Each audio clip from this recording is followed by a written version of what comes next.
ज़रा सोचिए, अगर मुस्तकबिल की कोई बड़ी जंग आज की जदीद तरीन टेक्नोलॉजी और हिकमत अमली से लड़ी जाए तो क्या होगा? आइए काउंसिल ऑन फॉरेन रिलेशंस और दूसरे थिंक टैंक्स के तज्जिए पर मबनी एक मुमकिना मंजरनामे पर नज़र डालते हैं। एक ऐसा मंजरनामा जो एक ऐसे तसादुम को बयान करता है जो शायद दुनिया को बदल कर रख दे। जहन में एक मंजर लाइए। तारीख है 28 फरवरी 2026 की। तेहरान का आसमान धमाकों से गूंज रहा है। नहीं, ये कोई हादसा नहीं है, ये एक बहुत सोचे समझे मंसूबाबंद ऑपरेशन का आगाज है। एक ऐसा ऑपरेशन जो मशरिक़ वस्ता की तारीख का धारा मोड़ सकता है। और देखिए, इस ऑपरेशन का मकसद सिर्फ कोई फौजी हमला नहीं है। ये अमरीकी सदर की तरफ से एक सीधा वाज़े पैगाम है जो ईरान के अवाम को हुकूमत बदलने के लिए उकसा रहा है। ये एक बहुत बड़ा जुआ था, एक ऐसा दाव जिसके नतीजे पूरी दुनिया में महसूस किए जाने थे। तो इस हमले के पीछे असल स्ट्रेटेजिक मकासद क्या थे? ये मामला सिर्फ फौजी ठिकानों को निशाना बनाने से कहीं कहीं ज़्यादा बड़ा था। ये जो मंजरनामा है ना, ये कोई ख्याली कहानी नहीं है। ये एक बहुत बड़े थिंक टैंक के गहरे तज्जिए पर मबनी है जो एक ऐसी मुमकिना हकीकत की तरफ इशारा करता है जिस पर माहिरीन काफ़ी अरसे से गौर व फिक्र कर रहे हैं। इस मुश्तरका ऑपरेशन ने वाक़यात का एक ऐसा सिलसिला शुरू कर दिया जिसके असरात कई महाजों पर नज़र आने लगे। अब इस स्लाइड में जो बात सबसे ज़्यादा हैरान कुन है वो इन मकासद का पैमाना है। ये अहदाफ मामूली नहीं बल्कि बहुत ज़्यादा बड़े हैं। यह सिर्फ ईरान की फ़ौजी ताकत को कम करने की बात नहीं थी, बल्कि उसकी क़यादत और पूरे रियासती ढांचे को ही जड़ से उखाड़ फेंकने की कोशिश थी। ये एक मुकम्मल तब्दीली का मंसूबा था। मकसद तो बिल्कुल साफ था, लेकिन सवाल यह है कि ये जंग लड़ी कैसे गई। पहला मैदान जंग आसमान थे और यहाँ हमें जदीद जंग की एक बहुत वाज़ेह तस्वीर देखने को मिलती है।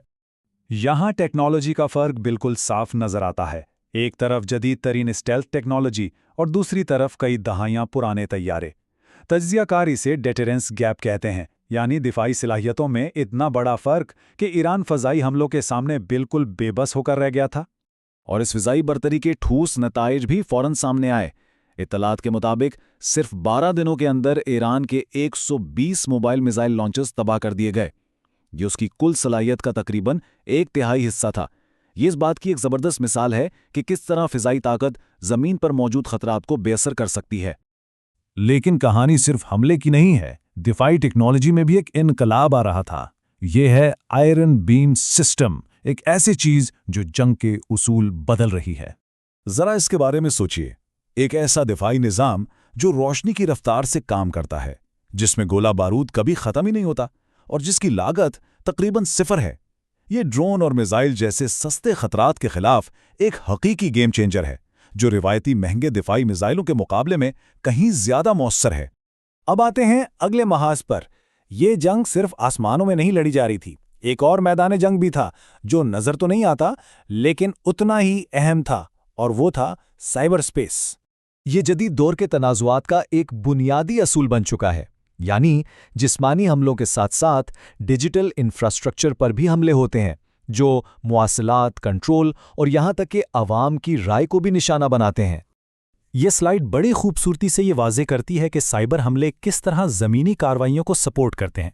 ट्रैफिक कैमरों को हैक करके क़यादत की नकलो हरकत पर नज़र रखना या मुवासलाती निज़ाम में खलल डालकर दुश्मन की जवाबी कार्रवाई को सुस्त करना, ये सब जाहिर करता है कि साइबर और ज़मीनी जंग अब एक दूसरे से पूरी तरह जुड़ चुके हैं।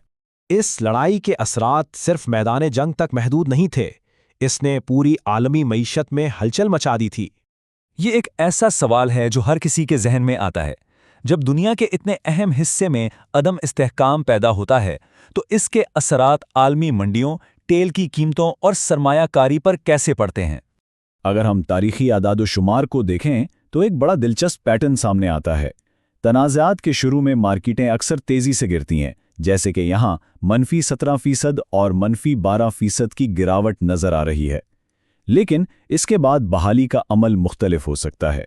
कुछ वाक़यात के बाद तो मार्केटें 1 साल के अंदर संभल जाती हैं, लेकिन कुछ के मनफी असरात ज़्यादा देर तक रहते हैं। तेल की कीमतों पर असर तो और भी ज़्यादा सीधा और ड्रामा ही होता है। पहली खरीजी जंग के दौरान कीमतों में 100% से भी ज़्यादा का इजाफा हुआ।